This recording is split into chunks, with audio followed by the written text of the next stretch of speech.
analysis, we noticed the product info2 variable includes encodings of a letter number combination such as A1, A2, A3. If we let our model train on these as they are, it'll just treat these as factors. So A1 and A2 will be as dissimilar as A1 and D3. So in order to avoid any information loss, we will split these using substring into two separate variables. So as you see at the bottom, you have one variable will contain the letter category A up to E, and then the other variable will then contain the number, thus retaining that information as you train your model. In rebalancing, we looked at the distribution of the response variable. You can see the majority of the responses are all class 8 with very few examples of class 2 and 3.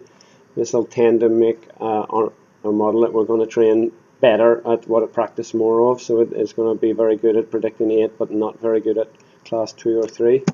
So we use a simple upsample function which will then take extra samples of the variables that don't have very many of until it has just as many as the highest frequency count. So as you look at the bottom, it has increased the counts of the lower variables till they are all just as high as each other, thus balancing the amount of data that each category is being trained on.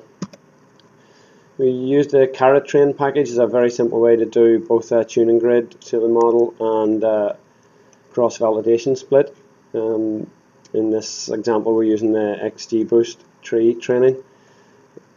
So we pass in a tuning grid that will basically run through all permutations of the parameters we set. So for every ETA value in the list, it will also train for each of the other variables in the list, and then it will work out which is the optimal model that will give us the best results and which of those parameters are going to be the best for us, which we can output.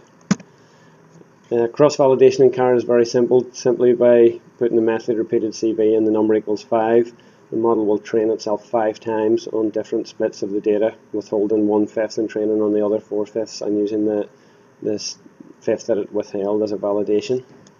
And it will repeat this automatically and give us the result of the 5-fold repeat